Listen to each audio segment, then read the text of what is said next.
नमस्कार दोस्तों, मैं आपका समीर सर आपके अपने YouTube channel PCS with Sameer sir पर बहुत बहुत स्वागत करता हूं।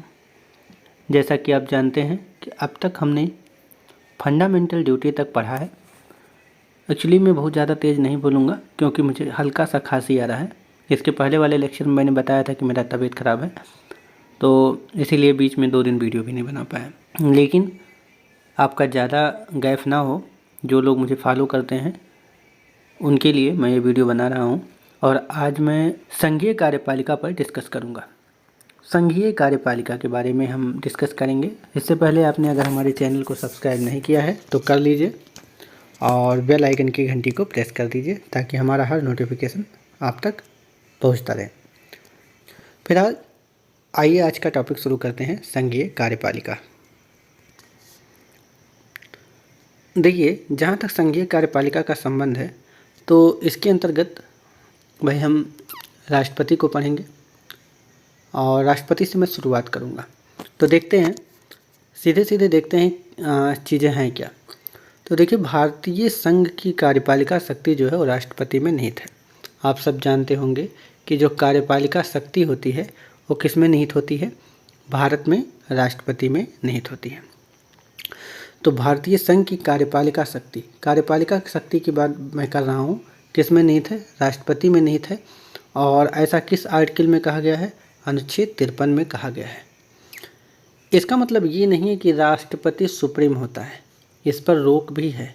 जब हम आगे मंत्री परिषद के बारे में पढ़ाएंगे, आर्टिकल 75 को पढ़ाएंगे, तो मैं बताऊंगा कि भले यहाँ कह दिया है कि भारतीय संघ की कार्यपालिका शक्ति का जो प्रमुख होगा वो राष्ट्रपति होगा, लेकिन इस पर रोक भी है। इसलिए आप देखेंगे कि भारत में जो हेड हो जाएगा, मूल रूप से अगर हम देखें तो कागज़ पर तो राष्ट्रपति है, लेकिन व्यवहारिक रूप में प्रधानमंत्री और उसकी मंत्री परिषद हो जाएगी।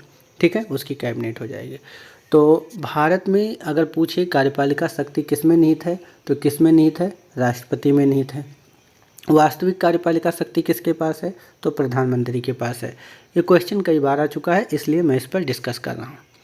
अब अगर हम देखें तो भारत में संसदीय व्यवस्था अपनाया गया। आप सब जानते हैं कि भारत में कैसा है? पार्लियामेंट्री सिस्टम है, संसदीय व्यवस्था है, क्योंकि मंत्री परिषद जो है लोकसभा के प्रति उत्तरदायी है। जब इसको मैं पढ़ाऊँगा आर्टिकल 75 यानी कि 75 जब आप पढ़ेंगे तो वहाँ देखेंगे कि मंत्री परिषद किसके प्रति जो है उत्तरदायी है? लोकसभा के प्रति। किसके प्रति? लोकसभा के प्रति उत्तरदायी है। कौन? मंत्री परिषद यानी कि कैबिनेट। ठीक है। अतः राष्ट्रपति क्या हो जाता है? नाम मात्र की कार्यपालिका शक्ति राष्ट्रपति के पास है तथा प्रधानमंत्री उसका मंत्रिमंडल जो है वास्तविक कार्यपालिका है। ठीक है, जिसका मैंने ऊपर ही डिस्कशन किया। हालांकि ये तब आपको एकदम क्लियर होगा जब मैं आर्टिकल 75 पे जाऊंगा। वैसे आपका ज़्यादातर चीज़ें सही हो गई होंगी, कि आपका क्लियर हो गया होगा। अब कुछ अनुच्छेद देख लेते हैं राष्ट्रपति पर चलने से पहले।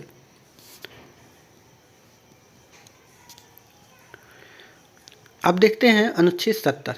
देखिए, अनुच्छेद 70 की जहाँ तक बात करें, अन्य आकस्मिकताओं में राष्ट्रपति के कृत्यों का निर्वहन है। और अनुच्छेद 71 राष्ट्रपति और उपराष्ट्रपति के निर्वाचन से संबंधित या सशक्त विषय है। अनुच्छेद 72 राष्ट्रपति के क्षमादान की शक्ति है, जिस पर आगे डिस्कशन करेंगे। हालांकि यहाँ लिखा था मेरे नोट में, तो मैंने यहाँ पे आप पे डिस्कशन किया। अब हम सीधे चलते हैं राष्ट्रपति पर। ठीक है, देखिए, राष्ट्रपति को पढ़ने के लिए सबसे पहले हम क्या करेंगे कि हर एक अनुच्छेद में उससे संबंधित क्या बातें कही गई उसको जानते हैं। फिर उस अनुच्छेद के अंदर क्या कहा गया है ये बात जानेंगे। तो पहले ओवरऑल मोटी मोटा हम जान लेते हैं, क्योंकि आप देखते होंगे यूपीपीएससी का जो एग्ज़ाम होता है, चाहे आरओ या आरओ हो, उसमें सीधे सीधे पूछता है कि किस आर्टिकल में क्या पाया जाता है। आपने देखा होगा, अभी लेटेस्ट ही सवाल बना था राष्ट्रपति से संबंधित, तो आर्टिकल पूछ लिया था। तो कम से कम आर्टिकल का शीर्षक याद होना चाहिए कि किसमें राष्ट्रपति का निर्वाचन है, किसमें राष्ट्रपति पर महाभियोग है, किसमें शपथ है। ये सारी चीज़ें जानना चाहिए कि क्या क्या चीज़ें कौन कौन से अनुच्छेद में है। तो पहले हम इसको देखते हैं, फिर राष्ट्रपति की और चीज़ों पर हम डिस्कशन करेंगे एक एक करके। घबराइएगा नहीं एकदम शुरुआत से। अगर हम देखें अनुच्छेद 52 की, तो भारत का एक राष्ट्रपति होगा। क्या होगा? भारत का एक राष्ट्रपति होगा। बहुत तेज़ नहीं बोल रहे हैं क्योंकि गले में खराश है, खांसी आ रहा है, तो आराम से एकदम अनुच्छेद 52 में है भारत का क्या होगा, एक राष्ट्रपति होगा। अनुच्छेद 53 में है संघ की कार्यपालिका शक्ति किसमें निहित है, राष्ट्रपति में, जैसा कि ऊपर हमने बताया। तो अनुच्छेद 52 कहता है कि भारत का क्या होगा, एक राष्ट्रपति होगा। अनुच्छेद 53 कहता है संघ की कार्यपालिका शक्ति किसमें होगी, राष्ट्रपति में होगी। 54 है राष्ट्रपति के निर्वाचन से। अनुच्छेद 54 किससे संबंधित है, राष्ट्रपति के निर्वाचन से। अनुच्छेद 55 राष्ट्रपति के निर्वाचन की रीति से संबंधित है। अनुच्छेद 56 जो है राष्ट्रपति की पदावधि से संबंधित है। अनुच्छेद 57 पुनर्निर्वाचन की पात्रता से संबंधित है। कई बार क्वेश्चन आ चुका है कि राष्ट्रपति कितनी बार निर्वाचित हो सकता है, तो उसका कोई लिमिट नहीं है, चाहे जितनी बार हो। तो ऐसा किस में कहा गया, अनुच्छेद 57 में। अनुच्छेद 58 में जो है राष्ट्रपति निर्वाचित होने की अर्हताएँ, मतलब शर्त क्या है, कैसे कैसे कौन सा व्यक्ति राष्ट्रपति निर्वाचित हो सकता है, उसके बारे में बताया गया। हालांकि डिस्कशन आगे करेंगे। अनुच्छेद 59 में 59 में राष्ट्रपति के पद के लिए शर्त क्या क्या है, ये चीज़ बताया गया है। अगर अनुच्छेद 60 की बात करें तो राष्ट्रपति द्वारा शपथ की बात की गई है, प्रतिज्ञान की बात की गई है।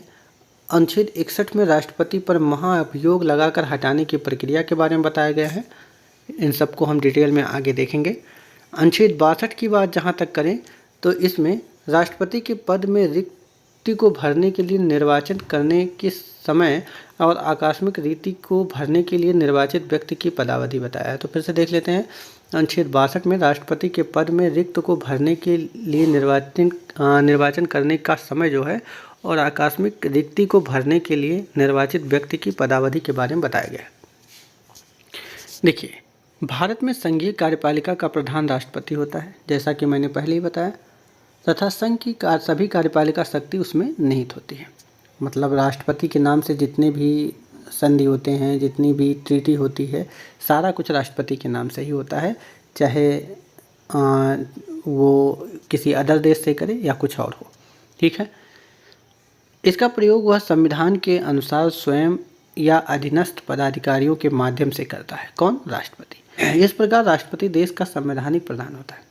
क्या होता है, कई बार क्वेश्चन आ चुका है कि भारत का कि देश का संवैधानिक प्रधान कौन होता है, तो कौन होता है भैया, राष्ट्रपति होता है। और प्रधानमंत्री वास्तविक प्रधान होता है। प्रधानमंत्री क्या होता है, रियल जो होता है प्रधान होता है, मतलब सुप्रीम होता है। राष्ट्रपति को देश का प्रथम नागरिक भी कहा जाता है। किसे, राष्ट्रपति को देश का प्रथम नागरिक। तो कई बार क्वेश्चन आ चुका है कि देश का प्रथम नागरिक कौन है, तो कौन है भैया, राष्ट्रपति है। ठीक है।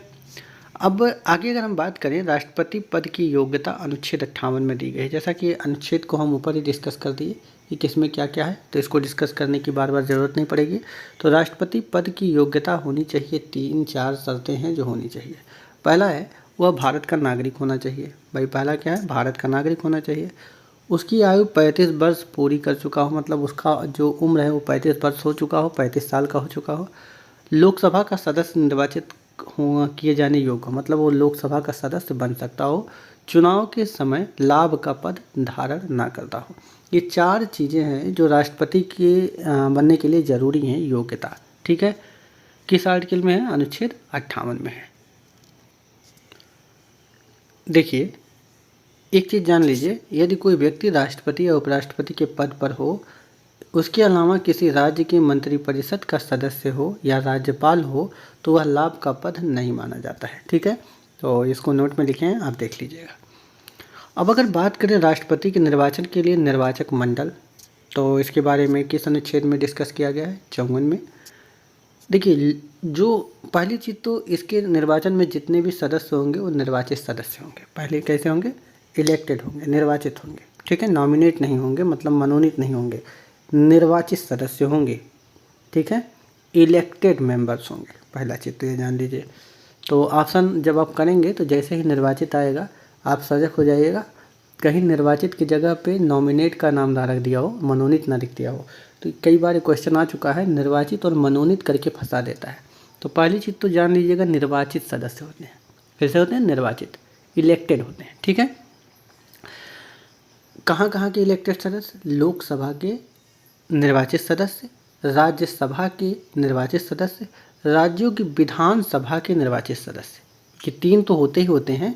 बाद में जब 70 यानी कि 70 की बात कर रहे हैं, संविधान संशोधन हुआ, उसमें दिल्ली और पांडिचेरी विधानसभा के जो निर्वाचित सदस्य थे उनको भी सम्मिलित कर दिया गया।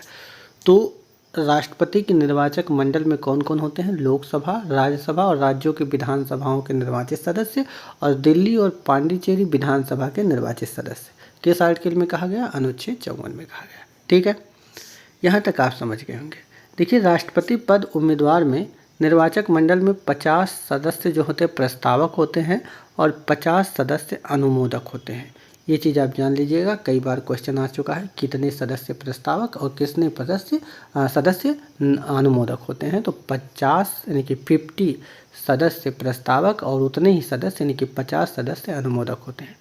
एक ही व्यक्ति जितनी बार चाहे उतनी बार राष्ट्रपति बन सकता है। ठीक है। अब अनुच्छेद 55 पे हम डिस्कस करेंगे। देखिए, अनुच्छेद 55 में कुछ बातें कही गई हैं कि राष्ट्रपति का निर्वाचन कैसे होता है। तो देखिए, समानुपातिक प्रतिनिधित्व प्रणाली और एकल संक्रमणीय मत पद्धति द्वारा होता है। एक चीज़ याद रखिए, इस पर बहुत सारा डिस्कशन होता है, बहुत सारे कोचिंग संस्थान में पढ़ाए जाते हैं कि होता क्या है। भैया, कभी नहीं पूछा गया एग्जाम में कि होता क्या है। दुनिया भर की चीज़ें होती हैं कि कैसे कैसे इलेक्टेड होते हैं, 4 प्रतिनिधि हों तो कैसे उनके मतों का कोटा बनता है। आज तक कभी एग्ज़ाम में मैंने किसी भी एग्ज़ाम में नहीं देखा, चाहे प्रीलिम्स में चाहे मेंस में, कि इस सवाल को पूछा गया हो। सीधे पूछता है राष्ट्रपति का निर्वाचन कैसे होता है, समानुपातिक प्रतिनिधित्व प्रणाली और एकल संक्रमणीय मत पद्धति द्वारा होता है। यही ऑप्शन में रहता है। ठीक है, तो मैं उस पर डिस्कशन करूँगा ही नहीं जो नहीं पूछा जाता है, क्योंकि यूट्यूब पर हम कितनी चीज़ें बता सकते हैं। यूट्यूब पे उतना ही पढ़ाऊँगा जितना आपके एग्ज़ाम में आने की संभावना बहुत ज़्यादा हो। एक चीज़ मानिएगा, रीज़न क्या है कि जैसे बोर्ड पे पढ़ाते आप सामने होते तो बहुत सारी चीज़ें एक्स्ट्रा बताते, लेकिन उस बताने का कोई मतलब होता नहीं है। वो बच्चों को बहलाने के लिए होता है कि वो जान नहीं कैसे होता है, बहलाने वाला काम नहीं। वहाँ जो स्टूडेंट पढ़ते हैं, जैसे मान लीजिए अगर नहीं बताएंगे वहाँ पे तो लगेगा कि कम बता रहे हैं, उनके संतुष्टि के लिए बताया जाता है। क्या मतलब है जानने का? जब क्वेश्चन देखेंगे आप आज तक का, चाहे यूपीएससी का यूपीपीएससी का है, तो समानुपातिक प्रतिनिधित्व वाली एकल संक्रमणीय मत पद्धति इतने याद रखना आपको। ठीक है, और एक आध फार्मूला उसको याद रखना है। तो इसके बारे में कौन से अनुच्छेद में बताया गया है? अनुच्छेद 55 में बताया गया है। ठीक है, तो देखिए, राष्ट्रपति के निर्वाचन से संबंधित विवादों का निपटारा कौन करता है? बार बार क्वेश्चन आता है भाई, सुप्रीम कोर्ट करता है। कौन करता है? Supreme court. निर्वाचन अवैध घोषित होने पर उसके द्वारा किए गए कार्य अवैध नहीं होंगे, मतलब जो काम कर दिया गया है वो वैध ही रहेंगे। राष्ट्रपति अपने पद ग्रहण करने की तिथि से 5 वर्ष की अवधि तक पद धारण करता है। कितने सालों तक? 5 वर्ष की अवधि तक, मतलब 5 वर्ष तक अपने पद पर बना रहता है। पद समाप्त होने पर भी वह उसके उत्तराधिकारी के पद ग्रहण करने तक पद पर बना रहता है। ऐसा नहीं है कि उसका 5 साल समाप्त हो गया और भाग जाए, ऐसा नहीं है। जब तक उसका उत्तराधिकारी नहीं आएगा तब तक वो पद पर बना रहेगा और अपने उत्तराधिकारी को अपना जगह देने के बाद ही जाएगा। राष्ट्रपति को उसके पद की शपथ जो है चीफ जस्टिस करवाते हैं। कौन? मुख्य न्यायाधीश करवाते हैं, और अगर वो अनुपस्थित हैं तो वरिष्ठतम न्यायाधीश के सम्मुख वह शपथ लेता है। ठीक है, सारे क्वेश्चन आ चुके हैं, आप देखेंगे तो खुद ही जान जाएंगे। अब हम बात करेंगे राष्ट्रपति कौन सी दशाओं में पद त्याग सकता है। तो 2 कंडीशन है। उपराष्ट्रपति को संबोधित त्यागपत्र दे सकता है, और दूसरा चीज़ ये कर सकता है महाभियोग की प्रक्रिया उस पर चली हो। तो ये 2 कंडीशन हैं जिस पर राष्ट्रपति जो है क्या कर सकता है? पद त्याग सकता है। अब राष्ट्रपति पर महाभियोग के बारे में हम पढ़ेंगे। किस पर बात करेंगे? राष्ट्रपति पर महाभियोग। कौन सा अनुच्छेद में कहा गया? अनुच्छेद 61 में। आधार है, किस आधार पर महाभियोग लगाया जा सकता है? तो आधार है संविधान का अतिक्रमण करना। क्या करना? संविधान का अतिक्रमण करना। क्वेश्चन आ चुका है कि राष्ट्रपति पर महाभियोग किस आधार पर लगाया जा सकता है? तो अगर वो संविधान का अतिक्रमण करता है तो उस पर महाभियोग लगाया जा सकता है। देखिए, राष्ट्रपति पर संसद के किसी भी सदन में महाभियोग का प्रस्ताव लाया जा सकता है। क्या कर सकते हैं? राष्ट्रपति पर संसद के किसी भी सदन में, चाहे वो लोकसभा हो चाहे वो राज्यसभा हो, महाभियोग का प्रस्ताव क्या कर सकते हैं, ला सकते हैं। इसके लिए राष्ट्रपति को 14 दिन पहले जो है लिखित सूचना दी जाएगी। देखिए, इसका मतलब ये है कि 14 दिन पहले उसे बता दिया जाएगा कि भाई उसके जो है उसके खिलाफ क्या महाभियोग की प्रक्रिया, इम्पीचमेंट की प्रक्रिया लाई जा रही है, जो आर्टिकल 61 के तहत है। ठीक है, तो राष्ट्रपति को हटाने से पहले क्या होता है, कितने दिन पहले सूचना देनी पड़ती है उसे, 14 दिन पहले। ये चीज़ याद रखिएगा। 14 पे हम बार बार फोकस इसलिए करते हैं कि क्वेश्चन बनता है बार बार। ठीक है, जिस पर उस सदन की 1/4 जो सदस्य हैं उसके हस्ताक्षर होने चाहिए। मतलब अगर 100 सदस्य हैं तो 25 सदस्यों के हस्ताक्षर होने चाहिए एग्जाम्पल के थ्रू। तो जो भी सदन राष्ट्रपति के खिलाफ इम्पीचमेंट यानी कि महाअभियोग की प्रक्रिया ला रही है, उस सदन की 1/4 सदस्यों के हस्ताक्षर से सूचना अग्रेषित की जाएगी राष्ट्रपति को। ठीक है, अब अगर हम बात करें जिस सदन द्वारा महाभियोग का प्रस्ताव लाया गया है कि उसके 2/3 सदस्यों द्वारा पारित कर देने पर, मतलब 2/3 सदस्य 2/3 मेजॉरिटी के सदस्यों द्वारा जब पारित कर दिया जाता है तो इसको दूसरे सदन में भेज दिया जाता है। तब जाकर के दूसरा सदन राष्ट्रपति पर लगे आरोप की जांच करता है। अगर वह सदन भी इस प्रस्ताव को 2/3 बहुमत यानी कि 2/3 मेजॉरिटी से पारित कर देता है, तब राष्ट्रपति पर महाभियोग की प्रक्रिया पूरी की जाएगी, मतलब पूरी समझी जाएगी। उस स्थिति से राष्ट्रपति अपने पद को त्याग सकता है। ठीक है, ये चीज़ है जिसको आप समझ गए होंगे।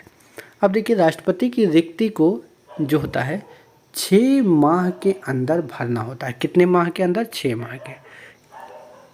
देखिए, अब अगर मैं बात करूं, यदि राष्ट्रपति का चुनाव समय पर ना संपन्न हो पाए, ऐसी स्थिति में जब राष्ट्रपति चला गया है भाई और अब चुनाव भी संपन्न नहीं हो पाता है, तब जो होता है राष्ट्रपति पद पर तब तक बना रहेगा जब तक दूसरा राष्ट्रपति ना आ जाए। जैसा कि मैंने ऊपर ही बता चुके कि अगर राष्ट्रपति के 5 वर्ष के कार्यकाल पूरे हो गए हैं तो जाहिर सी बात है कि वो तब तक अपने पद पर बना रहेगा जब तक दूसरा राष्ट्रपति नहीं आ जाता। ऐसी दशा में उपराष्ट्रपति राष्ट्रपति का जगह नहीं लेगा। कई जगह पे आता है कि उपराष्ट्रपति राष्ट्रपति के ना रहने पर उसका जगह लेता है, लेकिन इस कंडीशन में कि जब राष्ट्रपति का पद समाप्त हो गया, 5 वर्ष का हो चुका हो, उसके बाद ये होता है कि नया राष्ट्रपति जब तक नहीं आ जाता तब तक अपने पद पर वो बना रहता है। ठीक है, सामान्य परिस्थिति में राष्ट्रपति के अनुपस्थिति में उपराष्ट्रपति उसके कर्तव्यों का निर्वहन करते हैं, आप भी जानते हैं।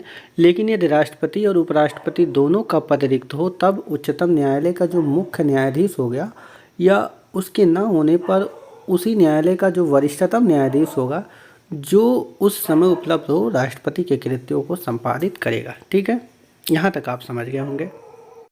देखिए, अब आगे हम बात करेंगे राष्ट्रपति के वेतन और भत्तों पर। तो देखिए, राष्ट्रपति का मासिक वेतन जो है, देखिए राष्ट्रपति का मासिक वेतन जो है,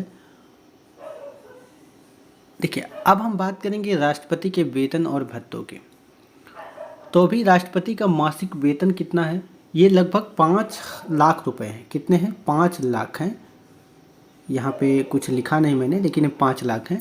हालांकि ये समय समय पर बदलते रहते हैं, तो आप एग्ज़ाम देते समय अपडेट रहिएगा। देखिए, राष्ट्रपति का जो वेतन होता है वो आयकर से मुक्त होता है। किससे मुक्त होता है, इनकम जो टैक्स है, मतलब आयकर है, उससे मुक्त होता है। ठीक है, देखिए राष्ट्रपति को निःशुल्क आवास स्थान के साथ साथ संसद द्वारा स्वीकृत अन्य भत्ते मिलते हैं। क्या मिलते हैं, निःशुल्क निवास स्थान मिलता है, संसद द्वारा स्वीकृत अन्य भत्ते हैं। राष्ट्रपति के कार्यकाल के दौरान उसके वेतन व भत्तों में किसी प्रकार का परिवर्तन नहीं किया जा सकता। इसके अलावा राष्ट्रपति का पेंशन देख लीजिएगा कितना होता है। अभी प्रेजेंट टाइम में बदल गया स्थिति, इसलिए मैं यहाँ नहीं बता रहा हूँ, आप कमेंट बॉक्स में बताइएगा।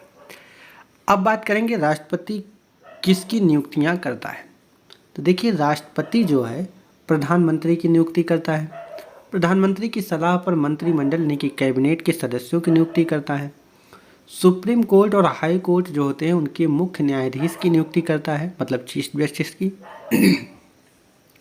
नियंत्रक महालेखा परीक्षक की नियुक्ति करता है, जिसे आप CAG कहते हैं, कंट्रोलर एंड ऑडिटर जनरल।